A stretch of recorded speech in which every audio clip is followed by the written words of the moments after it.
This week, we are featuring a forum with the candidates running for office in House District 7B, which is in the central and western part of Duluth and includes Park Point. On Wednesday, I moderated a virtual forum with Republican challenger Art Johnston and Democratic incumbent Liz Olson. I asked Johnston why he decided to run for the legislature.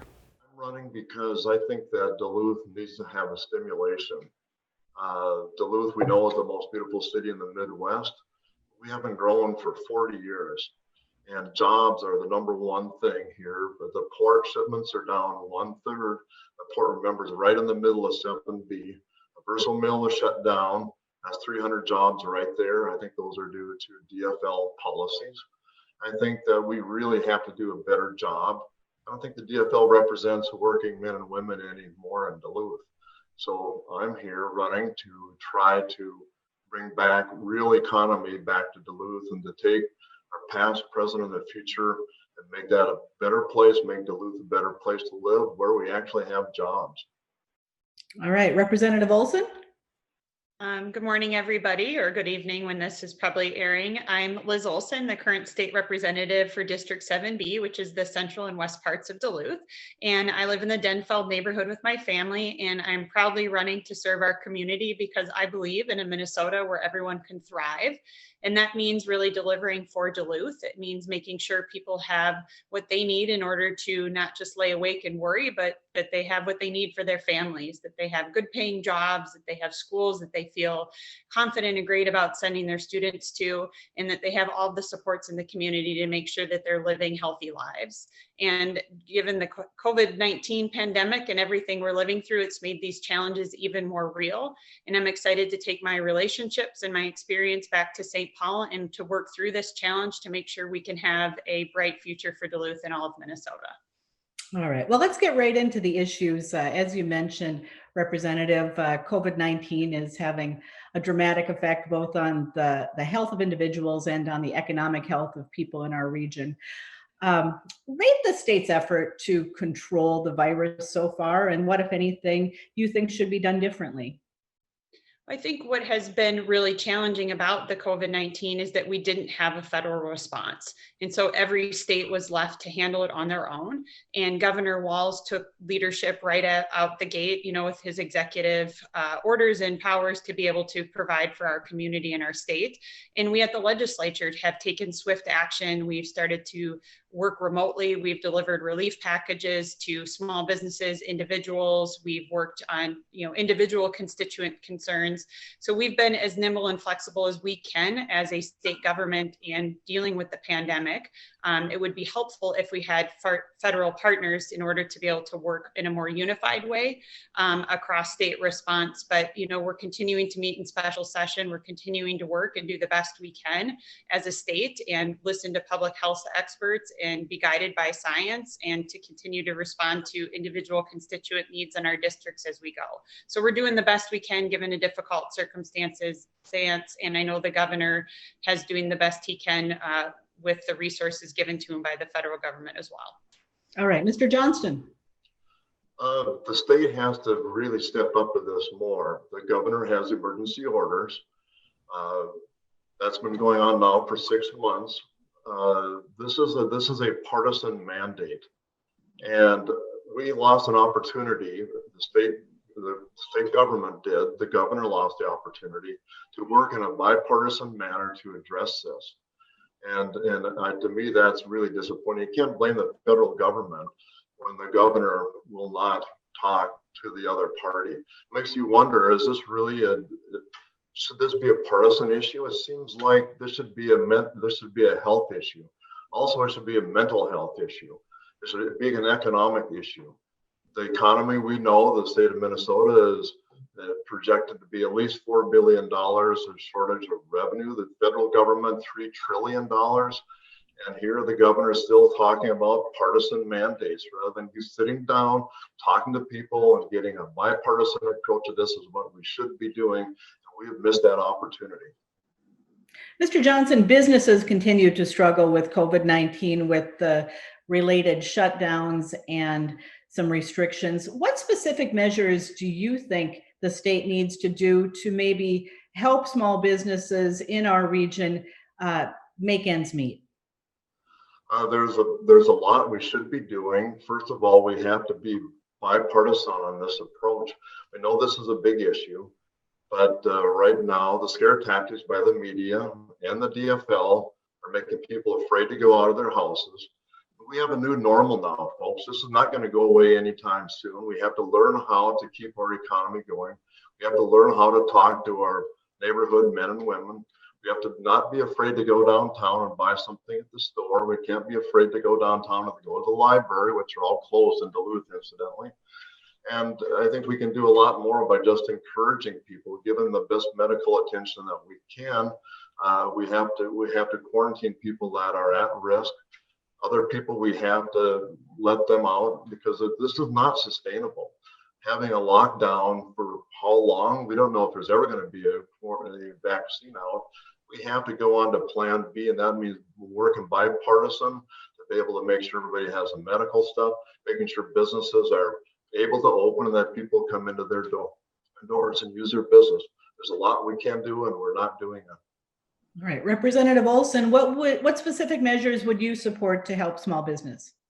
I think the first thing we need to do to make sure the businesses in the economy survive this crisis and that we come out strong is we need to get COVID-19 under control. You hear that time and time again, from our business owners is we need everybody taking this seriously. We need to be listening to science and the experts, and we need to get COVID under control because that is the thing we could do to fastest open up the economy. No politician, no elected official made this happen. It was a virus that caused this crash. And so we need to get it under control. Secondly, we need to provide relief as businesses struggle through the COVID-19 pandemic, as we come up to the winter season when patios aren't a reasonable place to be in Duluth, that we need to make sure our business have the support and resources. We have done some small business relief. Our Department of Economic and Development has really been a nimble organization with some of the first to get out the federal money to our small businesses. So we need to do more to support them to be able to get through and to support the workers to have what they need to and get through this as well. So making sure that we have the response from the federal government around the paycheck protection and other resources, but locally and in the state that we partner together to make sure we keep our small businesses alive and going because they are the economic engine. And to that point, I've authored several pieces of legislation to assist small businesses in our district, from our craft distillers and brewers who were really hit during this pandemic, to ensuring that we have more flexibility with grant programs and how they're administered for small businesses so that more of them have access to these programs. So we've done some more, and we have a lot more to do to ensure that we get through this stronger and that we keep these businesses alive and going. Representative Olson, schools in our region and across the state are grappling with how to deal safely and effectively with educating students within this crisis.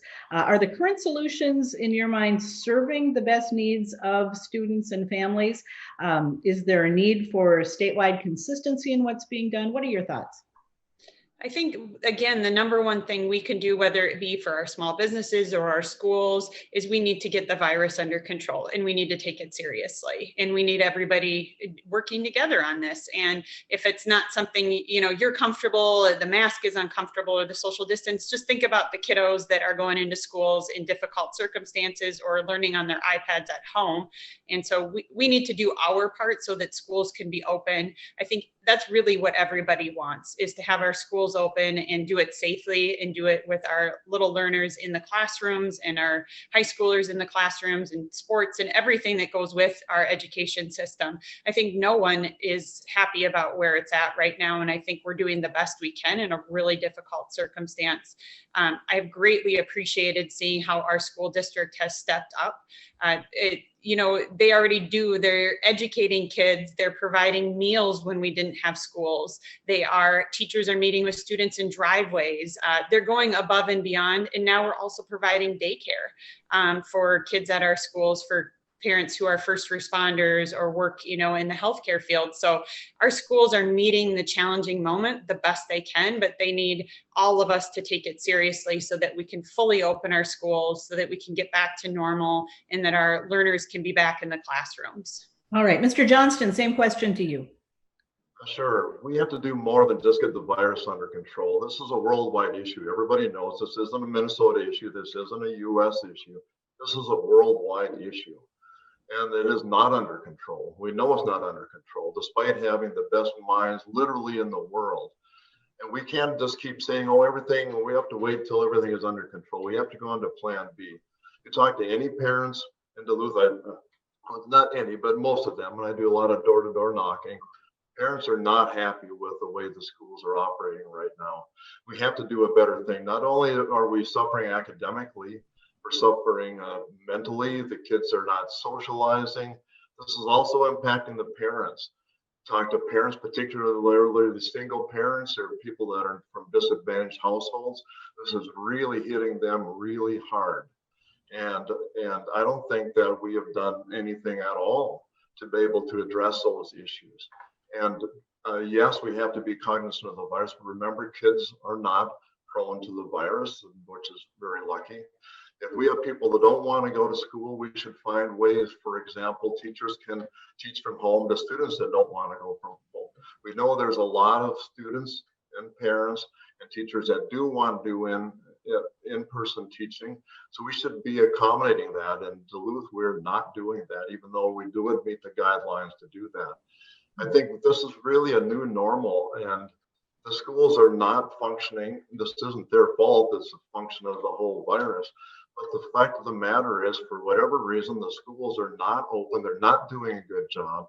We have to look at giving school choice. We have to look at if parents are going to be doing the lion's share of their work at home, which is kind of babysitting their kids, trying to keep them on the computer, then they should be getting some of that money. You know, schools take about 15 to 20,000 per student. So we really have to start looking at, should the parents be getting some of this money? Because the parents are really suffering from this, and we really have to look at a new normal here in education. Now's the time to start doing it. Mm-hmm. We have about 1 minute left, not much time, but 30 seconds each, just on your thoughts related to police reform efforts and whether or not they're needed in Minnesota. Mr. Johnston? Police reforms are certainly needed. They're always needed. It always should be on the table. But Representative Olson has voted to allow cities to defund their police force if they want. That is not a solution to our problems, particularly up here in Duluth. We do not have an issue.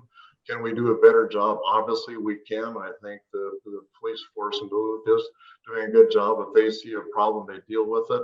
But lumping us into the cities and defunding the police force, or what do they call it now, violence intervention. Wait a minute, we do need police, and we don't want what's happened down in the cities happening in Duluth, and that's not happening yet. We do that, one reason was because we do have a very accountable, effective police force. Let's let Representative Olson jump in quickly.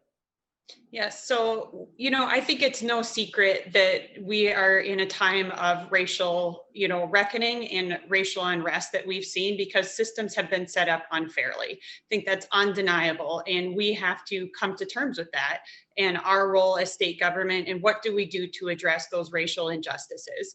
And so we saw that happen in a real call to action with the killing of George Floyd. And so we responded accordingly and worked in a bipartisan way to pass a police accountability bill, which did things like banning chokeholds, making sure that we don't have warrior training, like a lot of things that police officers want us to do because it keeps the good people safe and protected, protecting our communities and keeping out those people that shouldn't be in the police force.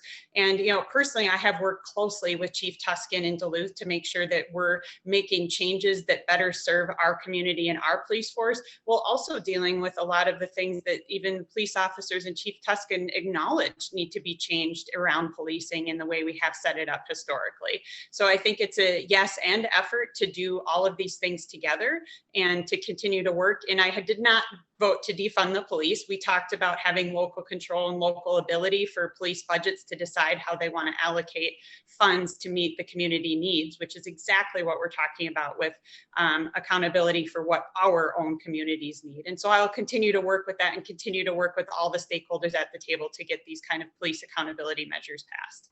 All right. Well, Representative Olson, Mr. Johnston, thank you so much for joining us, and best of health as you head toward the general election.